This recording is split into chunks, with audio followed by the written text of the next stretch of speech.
Kesempatan ini teman-teman sekalian, kita akan membahas tentang obat gundah dan gelisah. Gundah dan gelisah, sumpek, sedih, apapun istilah yang semakna dengan itu, mudah-mudahan ini juga difahami oleh teman-teman di Malaysia, karena ini bahasa yang kami gunakan di Indonesia, adalah sesuatu yang tidak diinginkan oleh semua orang. Kalau ditanya apakah Anda ingin gundah, gelisah, sedih, sumpek, ya, tentu jawabannya tidak. Karena semua orang tahu pada saat dia sedang gundah, gelisah, sedih, kepalanya pening, pusing, hatinya tidak tenang, dia juga tidak produktif secara otomatis. Secara otomatis dia tidak akan bisa produktif untuk melakukan banyak kegiatan-kegiatan. Karena memang seluruh energi dia tersirap dengan permasalahan yang sedang menjadi beban buat dia. Oleh karena itu teman-teman sekalian, setiap muslim harusnya memang menghindari masalah ini. Ya. Dan kalau Anda tanya kepada saya bagaimana cara menghindarinya, maka saya akan sebutkan dulu sebabnya. Sebab dalam Islam datangnya gundah, ya, sedih, gelisah itu justru dari dua hal. Dangkalnya pemahaman agama terhadap agama dan juga dosa yang dilakukan. Kalau Anda faham agama Anda, maka Anda akan kembali kepada hadis Nabi SAW riwayat Bukhari Muslim, bahwasanya sungguh mengagumkan perkara seorang mukmin, kata Nabi SAW, dan itu tidak dimiliki kecuali oleh orang mukmin saja. Kalau dia diberikan, dan semua perkaranya baik, semua urusannya baik. Kalau dia diberikan nikmat, dia sedang senang, maka dia selalu bersyukur. Kalau dia diberikan cobaan, maka dia akan bersabar. Kalau Anda punya ilmunya, Anda akan tahu. Ternyata pada saat selama ini saya senang, maka kuncinya supaya bertahan dan bertambah syukur. Pada saat cobaan sedang datang, maka saya bersabar, yaitu menerima keputusan Allah, kemudian ikhtiar mencari jalan keluar, maka kita akan mudah untuk melaluinya. Tentu dengan punya ilmu. Kalau orang belum faham ilmu ini, tentu mereka akan melaluinya dengan, kalau nikmat ada mereka tidak bersyukur, cobaan datang mereka tidak bersabar. Sehingga selalu dalam dua keadaan mereka berkeluh kesah. Dan ini akan memunculkan, menjadi penyebab munculnya kegelisahan. Karena selalu merasa tamak dan tidak cukup dengan nikmat yang ada, dan selalu tidak bisa melalui dengan kesabaran cobaan yang sedang ada. Padahal syukur dalam sebuah nikmat dan sabar dengan cobaan yang sedang datang, dua sayap. Ya. Seperti kalau pesawat punya dua sayap yang bisa mengimbangi perjalanan kita selama kehidupan di muka bumi ini. Bahkan Ali bin Abi Thalib radhiyallahu anhu menggambarkan sabar itu dalam masalah itu ibarat seperti kepala dalam tubuh seseorang. Kalau kepala tidak ada, maka tidak akan ada kehidupan. Seperti itu kurang lebih gambarannya. Gitu kan. Dan seorang mukmin akan selalu nikmat datang dia syukuri. Kalau cobaan datang dijadikan sebagai bahan introspeksi diri. Ada masalah apa? Kenapa Allah Subhanahu wa taala sedang menguji saya? Gitu kan? Karena memang ada hadis Nabi SAW yang sahih berbunyi, sesungguhnya seseorang bisa tertahan dari rezekinya, kenikmatan yang dia dapatkan justru karena dosa yang dia lakukan. Itu ilmu. Kalau dia tahu teorinya, dia akan lebih mudah untuk melaluinya. Oleh karena itu teman-teman saya ajak, jangan pernah berhenti untuk selalu komunikasi dengan para ulama-ulama kaum muslimin. Dengan da'i-da'i. Nah, di Indonesia Masya Allah melimpah sekali da'i-da'i dan ulama. Di Malaysia pun begitu. Saya beberapa kali diundang oleh teman-teman di sana. Masya Allah banyak tokoh-tokoh masyarakat kita yang punya ilmu, kapabilitas yang cukup. Tinggal bagaimana kita sering komunikasikan sama mereka. Pada saat Anda punya perusahaan, Anda selalu jangan lepas untuk komunikasi dengan para ulama. Kira-kira ini halal atau tidak. Kira-kira pegawai ini kalau dia melakukan pelanggaran seperti ini secara agama, saya udah boleh berhentiin atau belum. Gitu kan. Atau apa saja. Ya, sumber, modal, sistem yang sedang dipakai, produk yang dijual, apakah semua sudah sesuai dengan agama? Jadi selalu ada agama yang menjadi pengontrolnya. Begitu juga dengan Anda dalam rumah tangga. Ada figur ulama yang Anda jadikan sebagai penengah dalam masalah-masalah dalam rumah tangga.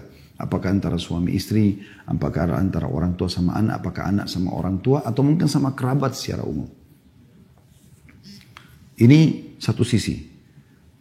Penyebab gundah gelisah ini adalah karena kurangnya ilmu. Sehingga selalu kalau nikmat ada tidak bersyukur, kalau ada cobaan tidak bersabar. Seperti itulah. Ya. Padahal kalau dia punya ilmunya, dia akan bisa melalui semua itu. Yang kedua, yang menjadi penyebab adalah dosa. Dan ini yang banyak sekali di antara kaum muslimin tidak memahaminya. Sebenarnya suntuk, sumpek, sedih itu karena dosa. Tidak ada alasan yang lain. Ya. Seperti ibaratnya Anda kerja di satu perusahaan.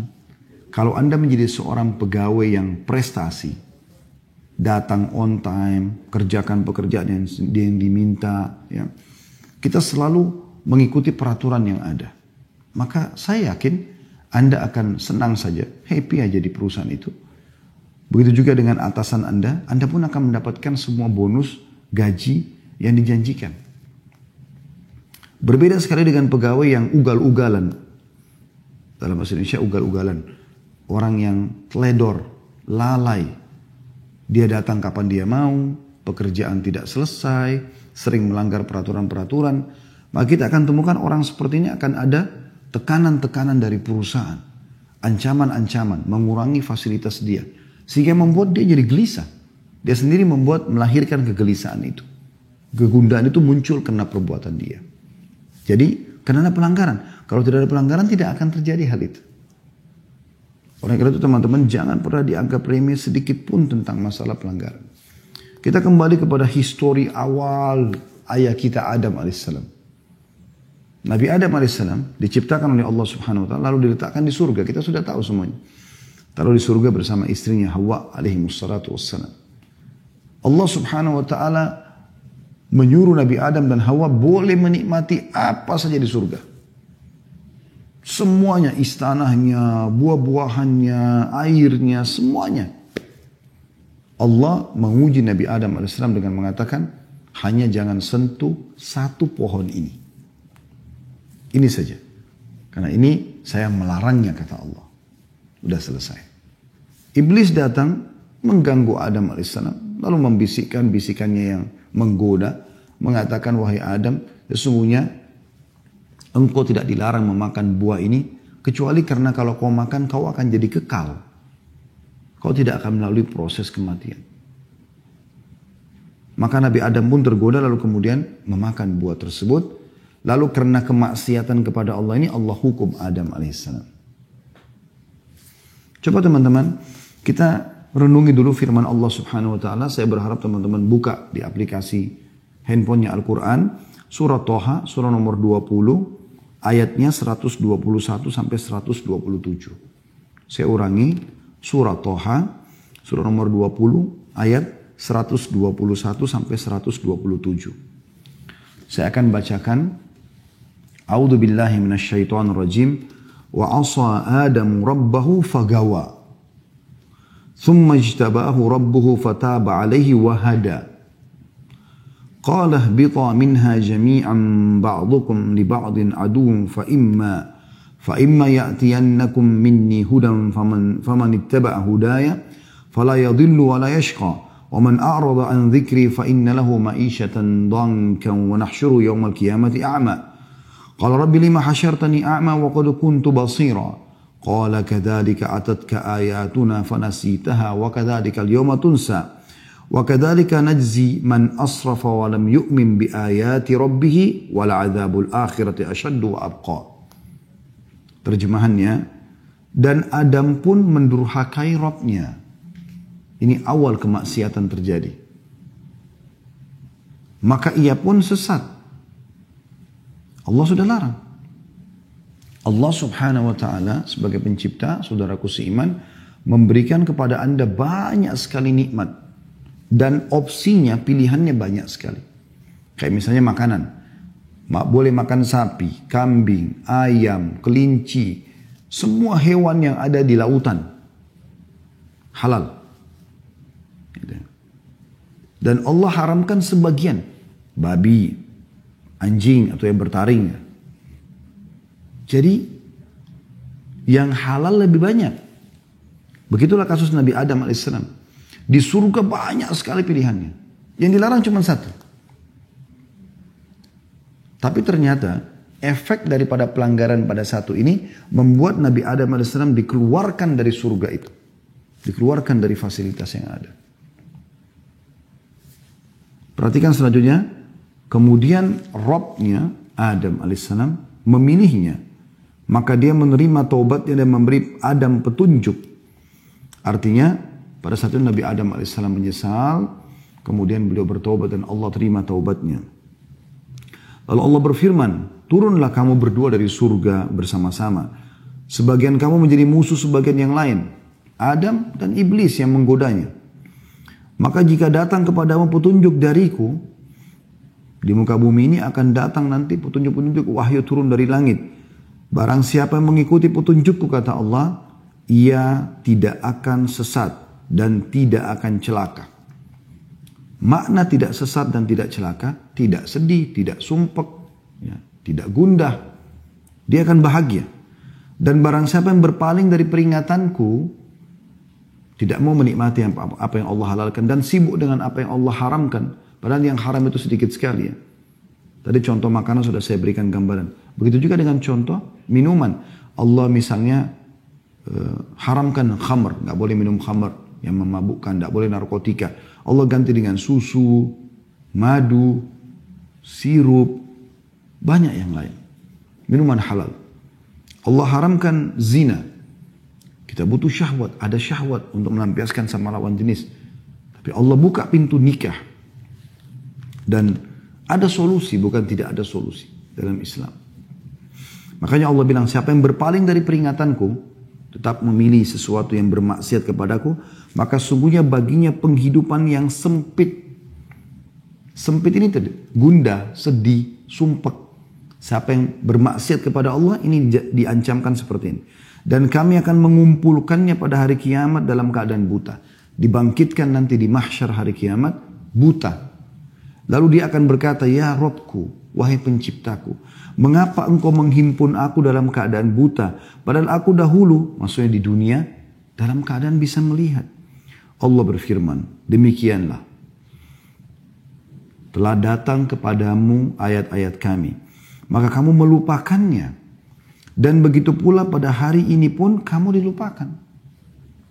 Ya, hari kiamat tidak akan dilihat oleh Allah SWT. Dan demikianlah kami membalas orang-orang yang melampaui batas dan tidak percaya terhadap ayat-ayat Robnya. Maksudnya sudah dilarang, kenapa masih dilanggar? Sudah diperintahkan, kenapa nggak dikerjakan? Dianggap oleh Allah melampaui batas dan tidak percaya dengan ayat-ayat Allah. Dan sungguhnya adab di akhirat itu lebih berat dan lebih kekal lagi. Ya. Kita bisa lihat di sini teman-teman sekalian dalam ayat-ayat ini sangat jelas bagaimana Allah Subhanahu wa taala memastikan di ayat 123-nya, "Faman ittaba'a hudaya fala yadhillu wa la yashqa." Barang siapa yang mengikuti petunjukku maka ia tidak akan sesat dan tidak akan celaka. Artinya dia akan bahagia. Di 124-nya Allah mengatakan, "Wa man a'rada an dzikri fa inna lahu ma'isyatan danka." Ya, dongka. Dan siapa yang berpaling dari peringatanku, enggak mau mengerjakan apa yang aku perintahkan, menikmati yang halal dan mau bermaksiat kepadaku buat yang haram, maka sesungguhnya baginya kehidupan yang sempit. Coba dengar teman-teman di potongan ayat ini. Bagaimana Ibnu Katsir rahimahullah, ahli tafsir yang masyhur punya tafsir Quranul Azim, di jilid 3 halaman 164 menjelaskan. Dia mengatakan, di dunia dia tidak akan mendapatkan ketenangan dan ketentraman bagi orang yang bermaksiat kepada Allah. Hidupnya akan sumpek, suntuk, sedih, gelisah. Sebanyak apapun harta yang dia milikin, gak pernah cukup. Rumahnya mewah, gelisah di dalamnya. Karena berisi dengan hal-hal yang haram. Ada orang rumahnya gubuk, kecil, biasa, miskin, susah. Pas-pasan hidupnya, tapi tenang jiwanya. Nah itu karena jauh dari kemaksiatan. Kata beliau, di dunia, orang-orang yang bermaksiat Dia tidak akan mendapatkan ketenangan dan ketentraman. Hatinya gelisah yang diakibatkan kesesatannya. Meskipun zahirnya yang kelihatan nampaknya begitu enak. Bisa mengenakan pakaian yang ia kehendaki. Bisa mengkonsumsi jenis makanan apa saja yang dia inginkan. Bisa tinggal di mana saja yang ia kehendaki. Ini perkataan Ibnu Katsir rahimahullah ya. Selama ia belum sampai pada keyakinan dan petunjuk, maka hatinya akan senantiasa gelisah, bingung, ragu, dan masih terus saja ragu. Inilah bagian dari kehidupan yang sempit. Subhanallah, orang yang melakukan perzinahan misalnya. Walaupun dia masuk ke dalam hotel bintang 5. Dia akan berzina dengan seorang pasangan yang sempurna secara fisik. Laki-lakinya tampan, putih, kaya, pinter. Perempuannya juga begitu. Cantik, tinggi, putih, segala macam. Ya. Nah, tetap saja pada saat mereka mau melakukan, mereka punya rasa ketakutan.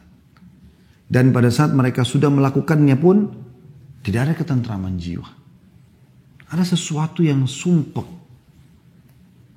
Ketakutan, ada beban pikiran. Tidur mimpinya buruk. Dan akan sangat beda sekali dengan orang yang melakukan dengan pasangan halalnya. Suami istri.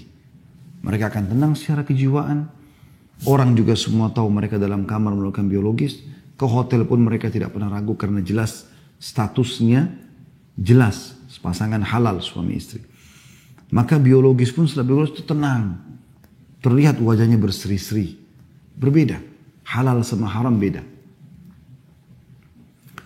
Kata beliau, alangkah seringnya kita melihat dan mendengar berita tentang orang-orang yang memiliki harta yang sangat banyak. Mati bunuh diri dengan terjun dari tempat-tempat yang tinggi atau gedung-gedung. Apa yang menyebabkan mereka melakukan itu? Pasti penyebabnya adalah sempitnya kehidupan yang menderahnya akibat berpaling dari zikrullah. Kalau orang-orang yang berpaling dari zikrullah mengingat Allah tidak bertaubat, maka akibatnya mereka akan dikumpulkan pada hari kiamat di padang mahsyar dalam keadaan buta. Sebagaimana Allah sudah menyebutkan itu dalam surah Al-Isra, surah nomor 17 ayat 72. A'udzu billahi minasyaitonir rajim wa man kana fi hadhil a'ma fa huwa fil akhirati a'ma wa adallu sabila. Siapa yang dalam kehidupan dunia ini buta hatinya dari maksiat kepada maksiat dan orang-orang yang tidak punya ilmu agama, mereka kalau buat dosa, mereka tidak taubat. Mereka sudah berzina, mereka sudah mencuri, mereka sudah membunuh. Lalu mereka tidak tahu harus kemana arahnya. Besoknya diulangi lagi. Berzina lagi, ke diskotik lagi, mabuk-mabukan lagi. Tambah sumpek di atas sumpek. Dan akhirnya membuat dia menutup hidupnya dengan bunuh diri. Berapa banyak orang, aktor-aktor yang sudah terkenal, sudah sampai pada tingkat ya, terkenal sekali, famous sampai luar biasa, seluruh dunia mungkin mengenalnya. Tapi ditutup hidupnya dengan narkotika, ditutup hidupnya dengan bunuh diri, ya, ribut rumah tangganya dan segala macam hal. Tidak sedikit ada orang yang datang konsultasi sama kami begitu keadaannya. Secara zahir kelihatannya bahagia, karena selalu di medsos itu tampil mesra sama pasangannya, expose ini, expose, tapi di dalam tidak seperti itu. Mereka ada yang banyak datang kepada kami berbicara dan ternyata tidak seperti itu keadaannya. Tidak seperti apa yang diperlihatkan di depan umum. Dan itu yang terjadi. Oleh karena itu teman-teman sekalian, kita harus benar-benar memikirkan masalah ini. Kalau ternyata penyebab dan akibat daripada maksiat ini besar sekali. Ya, besar sekali akibatnya. Baik, kita coba teman-teman sekalian lebih dalam lagi untuk mempelajari kira-kira efek-efek apa yang didatangkan dari kemaksiatan itu. Seperti apa sih kira-kira?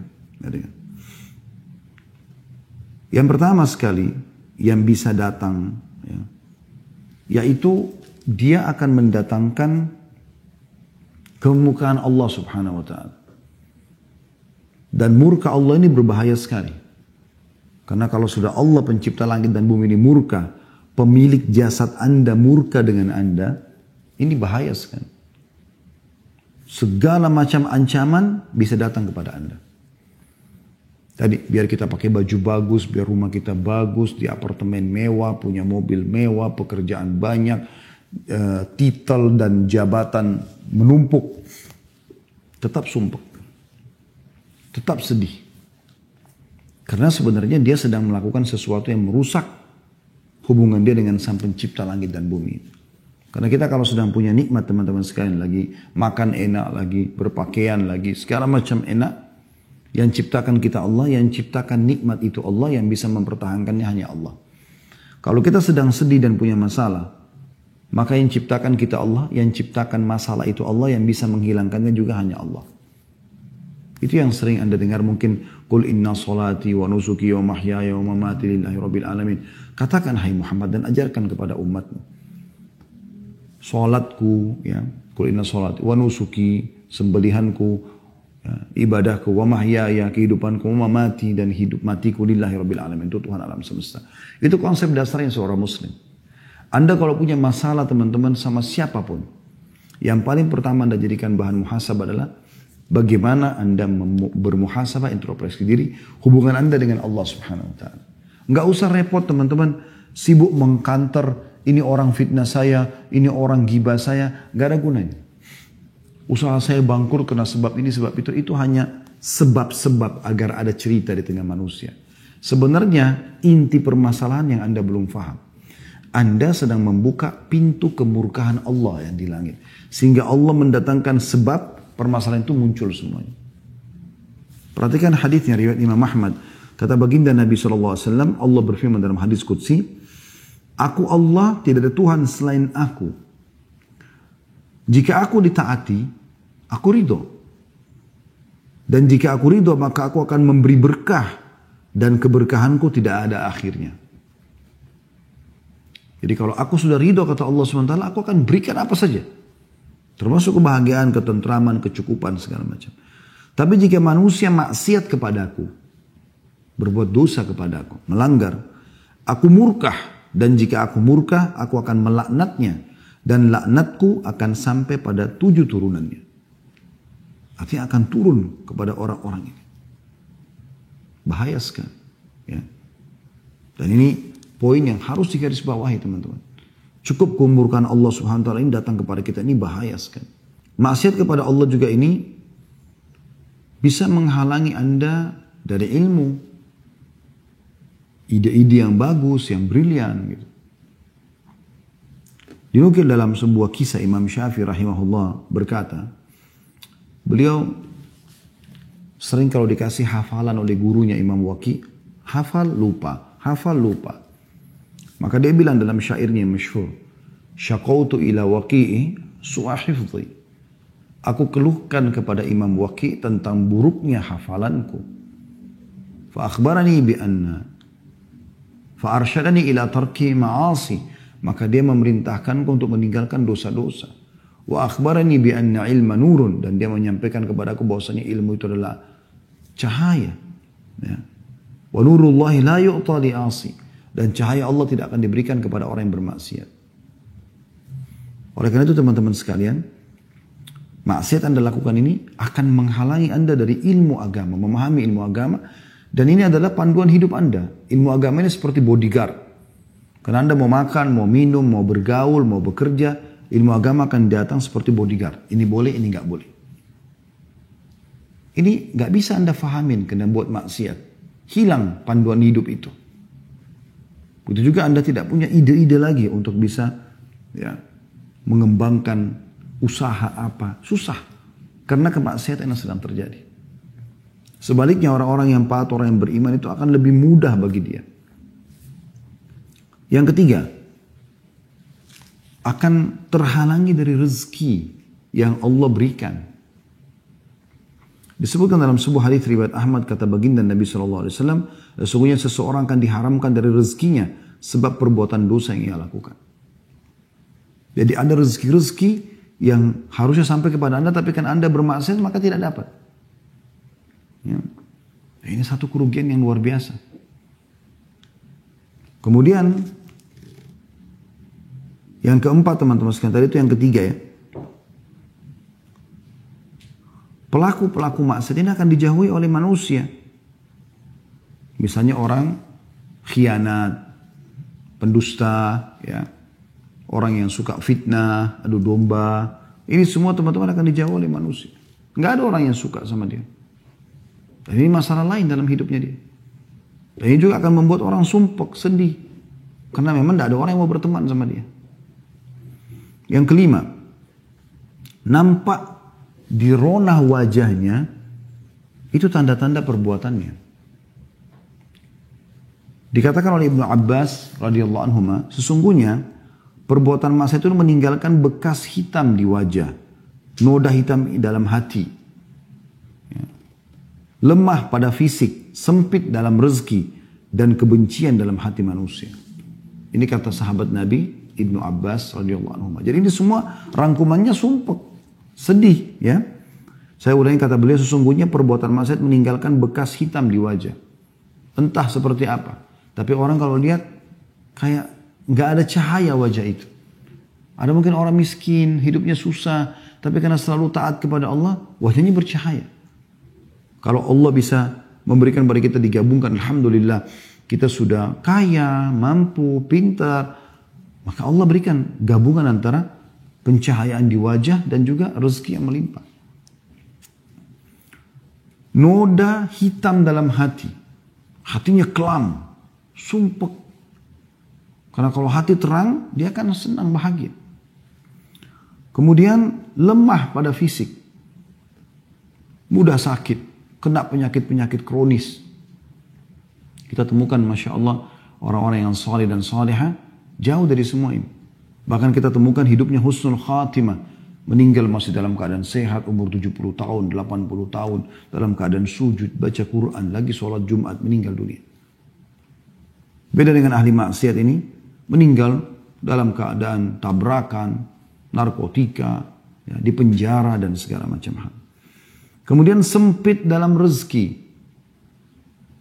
Dan yang terakhir kebencian manusia. Orang tidak suka dengan orang-orang yang berbuat maksiat ini. Secara fitrah, orang yang suka, walaupun tampan, walaupun cantik, tapi lisannya tajam, suka nyakitin orang, orang gak suka berteman sama dia. Dan ini hal yang luar biasa teman-teman sekalian, yang harus diperhatikan baik-baik. Efeknya luar biasa. Kemudian yang keenam, lidahnya itu bisa menjadi clue pada saat meninggal, ajal datang. Umumnya ahli maksiat ini susah untuk syahadat, ya, susah untuk beribadah kepada Allah Subhanahu wa taala. Dia akan tutup hidupnya dengan perbuatan buruk. Disebutkan dalam sebuah hadis yang sahih bahwasanya Nabi SAW bersabda, ya, Allah akan menutup hidup seseorang hamba sesuai dengan hal yang ia biasa lakukan. Jadi kalau teman-teman mau lihat orang ini husnul khatimah atau su'ul khatimah, apakah hidupnya baik atau buruk, ya, itu teman-teman sekalian lihat beberapa hari sebelum dia meninggal. Dia kalau terbiasa mengerjakan satu perbuatan dalam hidupnya walaupun manusia tidak tahu, Allah akan buat dia melakukan itu. Misal contoh, selama ini orang tidak pernah tahu dia itu berzina misalnya. Maka pada saat mau meninggal, dia akan melakukan perbuatan itu sehingga nanti Allah tutup hidupnya dengan itu, wa na'udzubillah. Atau khamr, atau mencuri, atau riba, atau apa saja. Dan sebaliknya orang-orang yang terbiasa dengan perbuatan amal soleh, Allah akan tutup hidupnya beberapa hari sebelum dia meninggal dengan maksimal mengerjakan ibadah itu. Misalnya dia biasa baca Quran, biasa sholat malam, biasa sholat duha, biasa sholat di masjid. Nanti Allah tutup hidupnya dengan itu. Dan ini bahaya sekali. Berarti orang yang terbiasa bermaksiat teman-teman, Allah akan tutup dia dengan itu. Allah permalukan di dunia dia dengan dia melakukan kemaksiatan tersebut, lalu kemudian dia akan meninggal dalam keadaan berbuat maksiat itu. Dan ini efek yang luar biasa. Yang lebih luar biasa lagi teman-teman, yang terakhir adalah yang ke-8 ya, kurang lebih. Itu bisa terwariskan perbuatan-perbuatan buruk ini. Sebagaimana amal soleh juga bisa terwariskan. Sekarang kalau terwariskan itu begini maksudnya. Teman-teman kalau biasa melakukan satu kemaksiatan, Anda kan akan kerjakan itu, akan dilihat oleh anak-anak. Anak-anak mungkin akan menjadikan sebagai contoh dan tolok ukur. Oh ternyata ayah saya itu begini, ibu saya itu begini. Kita temukan dalam rumah tangga teman-teman sekalian, kalau seandainya ada orang yang terbiasa teriak-teriak misalnya, bertengkar, berkelahi sama pasangannya. Maka kita temukan anaknya itu memang suka teriak-teriak. Kalau di rumah itu santun, sopan, baik. Maka juga begitu kondisi anak-anaknya. Keluarga itu biasa orang tuanya sholat, ya, berbagi, bersedekah, anak juga akan seperti itu. Tapi kalau mereka biasa buat kemaksiatan, anak juga kita akan temukan seperti itu. Yang kita temukan biasa orang-orang yang istilahkan broken home dan segala macam. Anak-anaknya karena dilihat ibunya sama laki-laki lain, ayahnya sama laki-laki lain. Di rumah ada khamar, di rumah ada narkotika dan segala macam hal. Anaknya jadi ikut-ikutan. Dan itu terwariskan. Itu bahaya sekali. Makanya Umar bin Khattab radhiyallahu anhu itu pernah lewat di rumah salah satu penjual susu di kota Madinah di malam hari. Kebetulan yang jual susu ini seorang nenek tua punya cucu. Cucunya perempuan. Kemudian dia mengatakan pada cucunya, susu sekarang ini mulai banyak saingan yang menjual. Dan kita perlu menambah dengan air, campur dengan air. Supaya kita juga bisa dapat keuntungan. Kata cucunya, perempuan juga cucunya mengatakan kepada neneknya, kalau Umar tahu, Umar akan marah dengan kita. Sebenarnya Umar bin Khattab radhiyallahu anhu lagi ada di dekat dinding rumah mereka. Ya. Dia sedang mendengar itu. Tapi mereka berdua ini tidak tahu kalau Umar bin Khattab ada di situ. Maka kata neneknya, Umar nggak ada, Umar nggak dengar. Kata si anak perempuan tersebut dengan penuh keyakinan. Sambil menangis dia mengatakan, kalau Umar tidak tahu bagaimana dengan Tuhannya Umar. Saya takut nenek. Maka dia pun menangis terisak-isak. Apa yang terjadi? Dengan tangisan si anak perempuan, cucu perempuan tadi ini, Umar bin Khattab pulang ke rumahnya, bangunkan anak-anak laki-lakinya, lalu menawarkan siapa yang mau menikah dengan cucunya penjual susu. Pada waktu itu Umar bin Khattab khalifah. Anaknya semuanya ada anak-anak raja.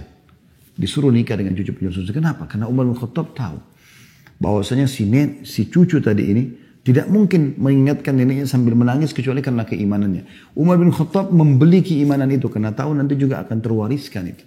Dan ternyata betul sebagian ulama mengatakan dari anak Umar yang bernama Asim menikah dengan cucu penjual susu tadi, lahirlah Abdul Aziz, dan dari Abdul Aziz lahir Umar bin Abdul Aziz yang terkenal dengan kesolehannya. Dari ini bisa saja terjadi, gitu kan? Ini efek-efek yang luar biasa. Baik, kita tutup teman-teman sekalian dengan lalu apa yang harus kami lakukan. Yang pertama, jauhi semua kemaksiatan teman-teman. Apapun alasannya, semaksimal mungkin. Mulai sekarang jangan lagi berbuat dosa-dosa dan Anda pribadi lebih mengerti dosa apa yang sedang Anda lakukan. Anda lebih tahu. Jadikan bahan muhasabah. Karena memang ada timbangannya. Kalau ini timbangan dosa dan ini timbangan amal saleh. Selama ini masih berimbang, Anda masih buat dosa dan Anda juga masih ibadah. Anda sholat, Anda tutup aurat. Tapi Anda juga, teman-teman sekalian, masih berzina, masih khamar dan seterusnya. Maka tidak akan ada kenikmatan dalam ibadah ini. Gak ada kehusyuan dalam sholat, tidak ada kenikmatan ibadah. Gitu. Ini poin yang harus digarisbawahin. Ya. Kapan ini ada kenikmatannya? Kalau dia naik rate-nya dan maksiat ini turun. Dengan cara Anda tutup, kunci.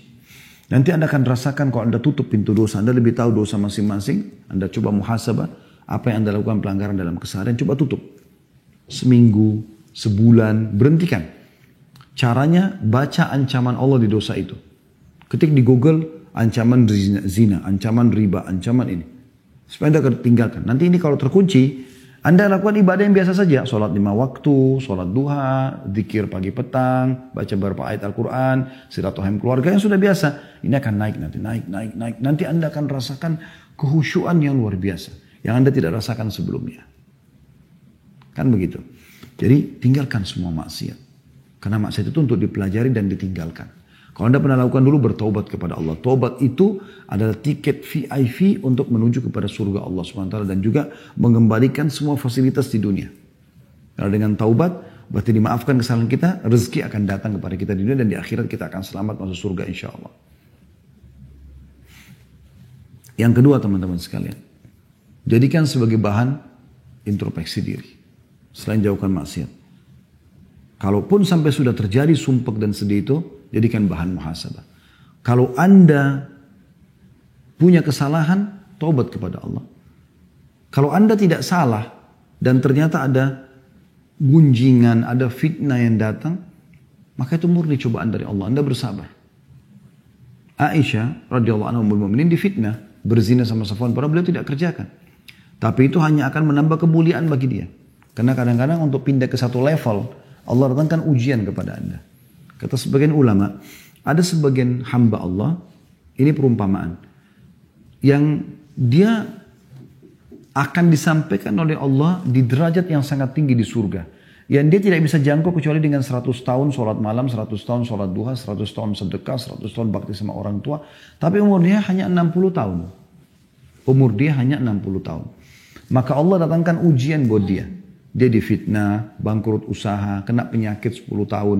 Untuk mencapai derajat tersebut. Karena dengan amal sholat dia tidak cukup. Kalau dia tidak ada buat kesalahan. Kalau dia buat kesalahan, ya sudah introspeksi diri. Tutupin aib itu, bertobat kepada Allah, kembali kepada Allah SWT. Jadi poin pertama, tinggalkan semua maksiat semaksimal mungkin. Kalau Anda bisa lakukan, sudah selesai. Alhamdulillah. Tapi kalau sudah terlanjur terjadi, tahap kedua adalah bagaimana Anda introspeksi diri. Kalau dari diri Anda, segera taubat kepada Allah. Kemudian kalau bukan dari Anda, murni cobaan, maka bersabar. Yang ketiga, dan ini yang tidak kalah penting teman-teman sekalian, sering ucapkan doa-doa. Ada beberapa doa. Ya. Yang pertama sekali adalah saya ingin sebutkan hadis Nabi SAW. Dan ini disebutkan kalau Rasulullah SAW sedang merasa ada penderitaan, ada kesusahan, maka beliau membaca ini. Dalam hadis dikatakan dari Ibnu Abbas radhiyallahu anhuma bahwasanya Nabi SAW berdoa ketika kesusahan. Misalnya pasukan perang, beliau berharap bisa menang, gitu kan. Ada masalah-masalah peceklik yang sedang datang, musim panas. Maka Nabi SAW baca, La ilaha illallahul azimul halim. Ya, kalau sempat tulis, Alhamdulillah. Kalau enggak, maka mungkin bisa didengarkan, semoga bisa dihafal. La ilaha illallahul azimul halim. Artinya, tidak ada Tuhan yang berhak disembah kecuali Engkau ya Allah. Al-azim yang maha agung, al-halim.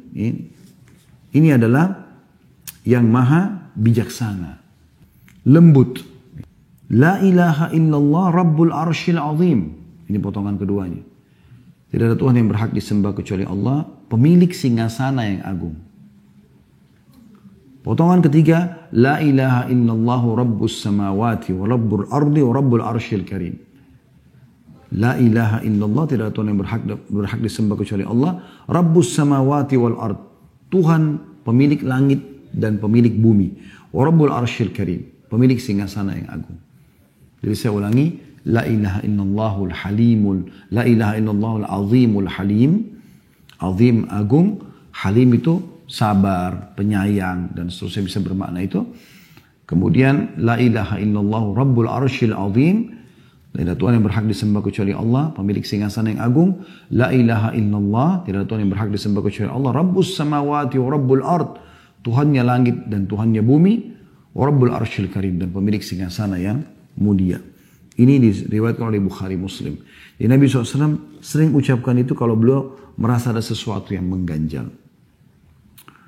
Kemudian dalam hadis yang lain disebutkan dari Abu Bakar radhiyallahu anhu, beliau mengatakan bahwasanya Rasulullah SAW mengajarkan tentang doa resah, doa sedih, gundah, yaitu membaca Allahumma rahmataka arju fala takilni ila nafsi tarfata ain aslih li sya'ni kullahu la ilaha illa ant.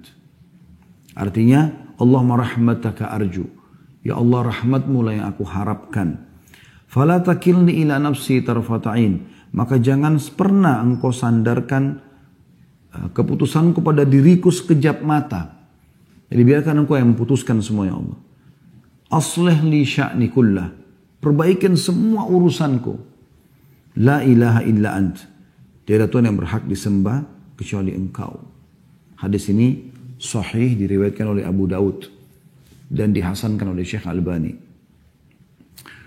Juga dalam riwayat yang lain, riwayat yang dihasankan oleh Albani, diriwayatkan oleh Tirmidzi, yaitu dari Anas bin Malik radhiyallahu anhu bahwasanya Nabi SAW jika disusahkan sebuah perkara, beliau membaca ya hayyu ya qayyum birahmatika astaghits. Wahai zat yang maha hidup dan terus menerus mengurus makhluknya. Ya Hayyu ya Qayyum. Birahmatika astaghith. Dengan rahmatmu lah aku memohon pertolongan.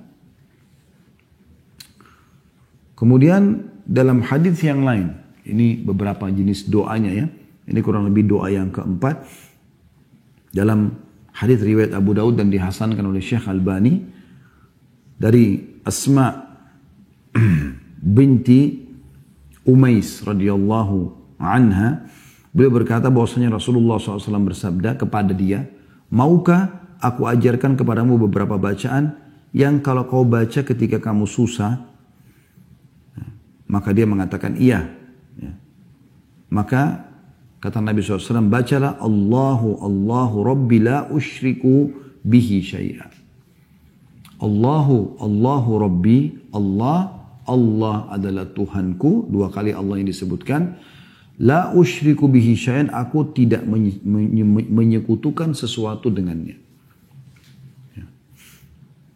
Dalam sebuah riwayat dikatakan, man asabahu hammun au ghammun au saqamun au syiddah faqal, siapa yang tertimpa resah, gundah, sakit, kesulitan, kesempitan, lalu dia mengucapkan Allahu Rabbi la syarikalah, Allah Tuhanku tidak ada sekutu bersamanya, kecuali pasti Allah akan angkat darinya.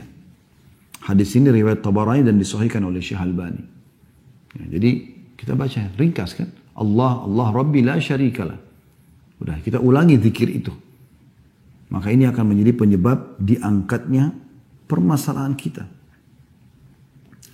Dalam hadis yang lain juga kata Nabi SAW dari Abdullah bin Mas'ud radhiyallahu anhu, tiada sesuatu kegundahan dan kesedihan, sumpek, gelisah yang menimpa seseorang lalu dia membaca Allahumma inni abduka, ya Allah sungguhnya aku adalah hambamu, wabni abdika, dan anak hambamu laki-laki, wabni amatika, dan anak hambamu perempuan, maksudnya ayahku adalah hambamu, ibuku juga adalah hambamu, nasiyati biyadik, ubun-ubunku, ini bagian tengah kepala, di tanganmu, madin fiyya hukmuk, berjalan berlaku keputusanmu padaku, adlun fiyya qada'uk, sangat adil keputusanmu padaku, as'aluka bikulli ismin huwalak, aku memohon kepada semua nama yang kau miliki, sammaita bihi nafsak, engkau menamakan dirimu dengannya,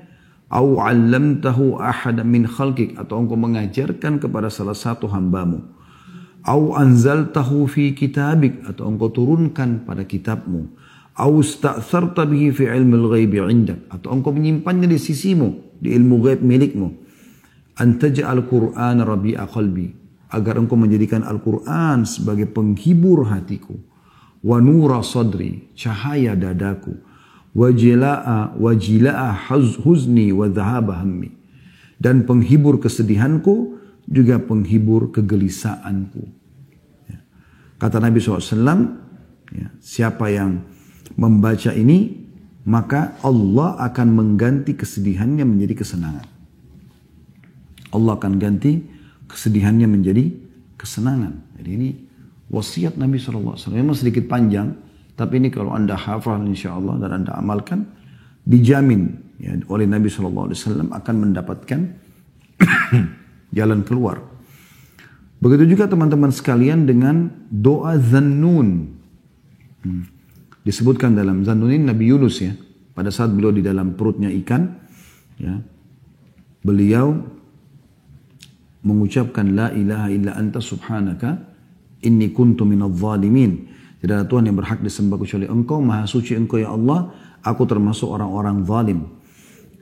Ada sebuah riwayat gitu kan.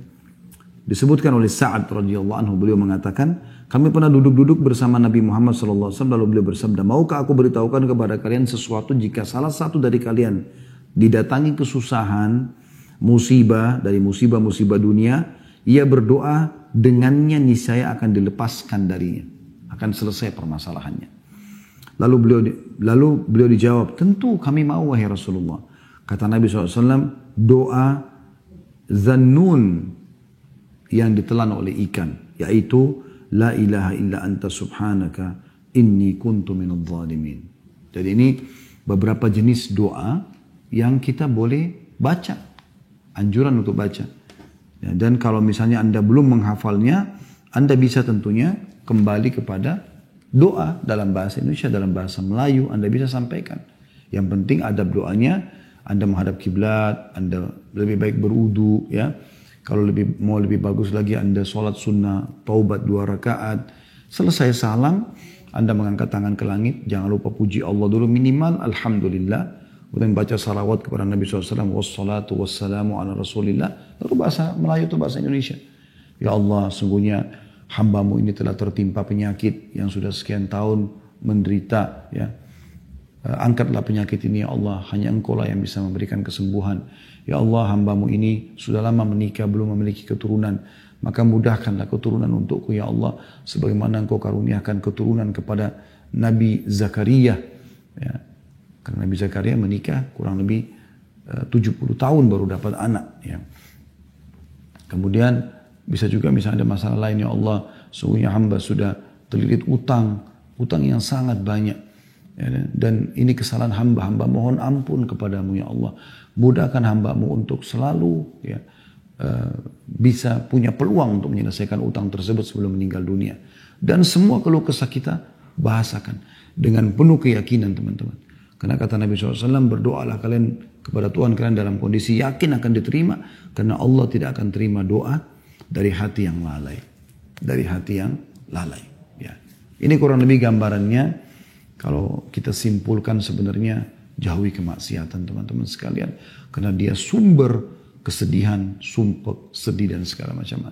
Bahkan salah satu dari para salafus saleh pernah berkata, aku tahu aku punya dosa kepada Tuhan Allah pada saat aku melihat perubahan sikap dari pasangan hidupku. Kebetulan karena dia laki-laki, dia mengatakan perubahan sikap dari istriku dan juga tungganganku. Bahkan tikus yang masuk ke dalam rumahku. Artinya orang kalau jaga hubungannya sama Allah SWT, Allah akan jaga semua fasilitas yang ada pada dia.